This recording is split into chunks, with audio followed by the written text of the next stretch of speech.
Good evening mga kapwa. Ngayon ay gagawa ko ng advice tungkol sa relationship. Yung technique sa isang relationship. Hopefully samahan niyo ako guys. Mga kapwa, ready na ba kayo?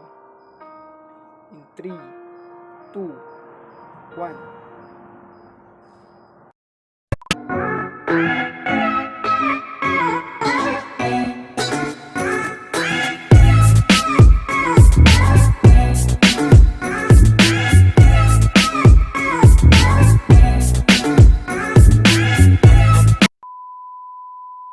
A few moments later.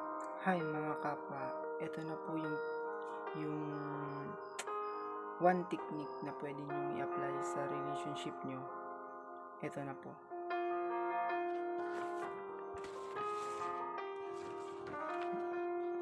Gumuhit po ako dito ng isang mapa ng kalsada. Kung mapapansin nyo, dito ay makitid pa lang. Papunta dito ay medyo lumuluwang na. Hanggang dito ay na-divide o nahiwalay sa dalawa. Ano nga bang ibig sabihin nito sa isang relasyon? Una, sa isang relasyon, syempre, nandito ka muna. Dito sa makitid na daan. Ano nga ba yung ibig sabihin dito sa makitid na daan? Dito, maybe pwede din itong example ng getting to know each other or yung mga pwede din sa ilang months pa lang. Yun. Habang tumatagal, habang papunta na kayo dito, ito na yung tinatawag na dito, yung mga ilang years na kayo, mga 1 years, 2 years, etc. etc.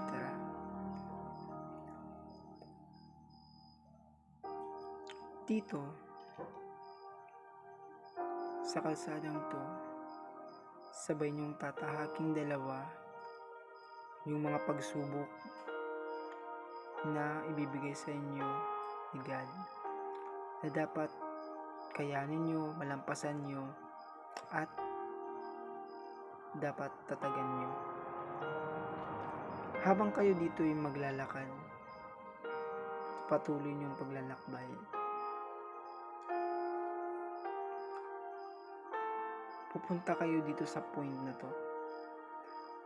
Ang punto na ito ay hindi yung punto na iniisip nyo na maghihiwalay na kayo. Hindi. Ang punto na ito ay ito na yung sinasabi ko na dito na i-apply na yung rules ng life, individual life, ika nga. Hindi porket nasa isang relationship kayo ay lagi na lang kayong magkadikit. Lagi niyong tatandaan na kailangan nyo din magkaroon ng time para sa isa't isa. Hindi yung magkasama lang lagi. Kumbaga, individual life ka nga. Have time sarili kayong dalawa. Example, dito yung lalaki at dito naman yung babae. Ngunit, huwag niyong kakalimutan nung nagsimula pa lang kayo dito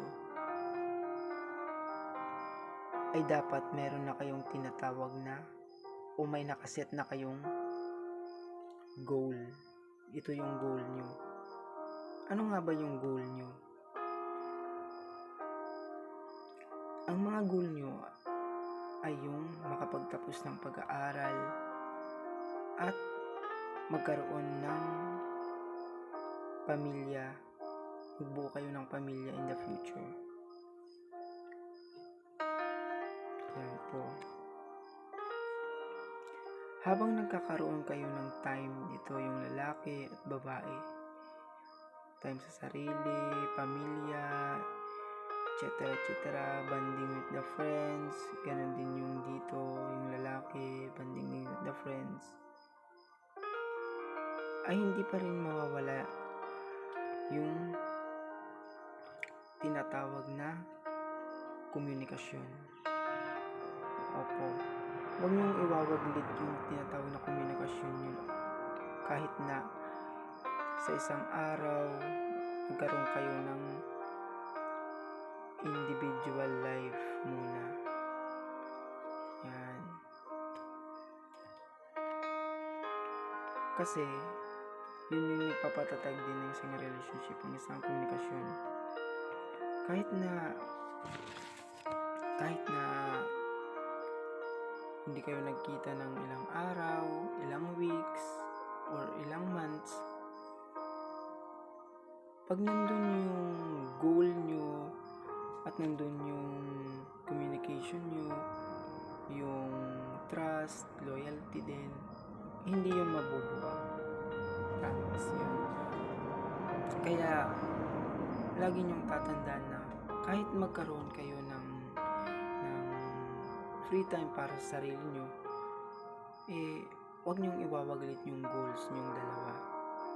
Sabay kayong mag-graduate, or if ever man nauuna ka, magtatapos siya.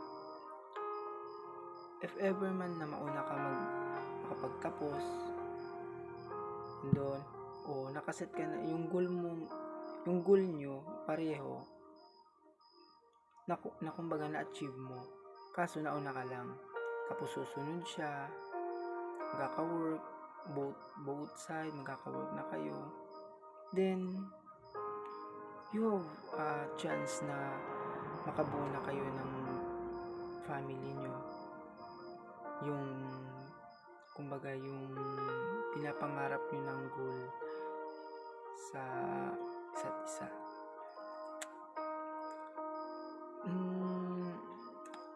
Kasi kapag wala kayong goal, habang nandun pa lang kayo sa pinakita ko sa larawan, habang nandun pa lang kayo sa makitid na lugar,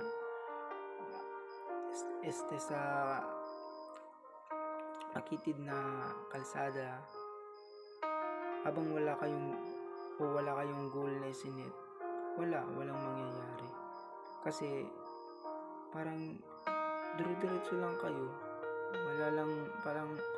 parang wala lang, yung tipong di nyo alam kung ano yung kalalabasan. Mas mabuti na yung may nakaset kayo ng isang goal. Yan guys, sana ma-adapt nyo yung technique na yun. Simple lang yun. Yung point lang naman dun is, kahit na in a relationship kayo, magkaroon pa rin kayo ng time para sa sarili nyo.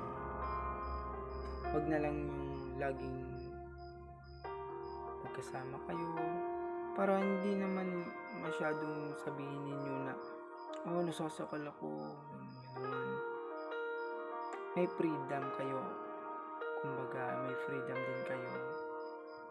Have time with your family, have time with your friends, have time with your relatives, etc. Ngunit sabi ko nga, yung komunikasyon, wag nyong iwawaglit yan. Okay guys, mga kapwa, good, peace.